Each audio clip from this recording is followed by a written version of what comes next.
outside of Keaton Slovis versus Jane Daniels, obviously we can touch on that. They affect every player on offense, but what are some matchups, whether it's a player, whether it's a position group, or what are you looking at here? Well, I mean, for me personally, I'm looking forward to ASU's defense stepping it up. I mean, if you take a look at the game last year when we played USC, they hung 28 points on us in the first quarter. Yeah.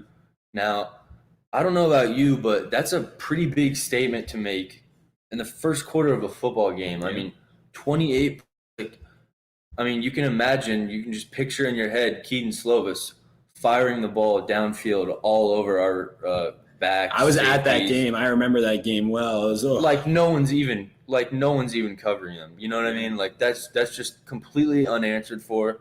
And Antonio Pierce has talked a lot this offseason about changing the pace of the game, and I know that starts a lot from the offensive standpoint, but you can start the game off that way from a defensive standpoint too.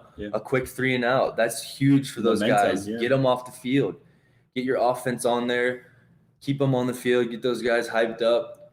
First scoring drive, I mean, it does wonders for your defense too, and I'm really looking for them to step up against USC. They saw them last year. Obviously, I'm not sure if they're going to stick with that same game plan, maybe parts of it, but I mean, you can expect an upgraded version, Yeah, I mean, again, another year of Slovis is going to be, he's going to be that much deadlier.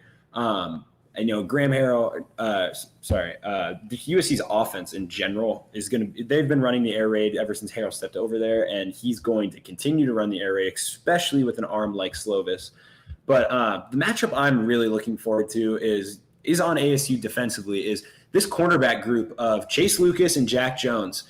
Chase Lucas is someone that's, had a great freshman year and got all this freshman hype, had a decent sophomore and junior year, made some big plays, but wasn't outstanding. And then this senior year, he's ready to take it to the next level. And then Jack Jones, he was a 5-star recruit, had to drop out of, guess who? USC. So now you have these two players who are trying to prove something. Jack Jones played pretty well at the end of the year last year for the Sun Devils, but two corners that are trying to prove something and prove they can be an elite group in this Pac-12 against a very talented USC offense and an air raid offense that, they're going to be throwing the ball all game. So I don't care if it's Josh Norman in his prime or, guarding Odell out there, it's still going to be throwing the ball because they're not going to be running a whole lot. And I think that's something to keep an eye on.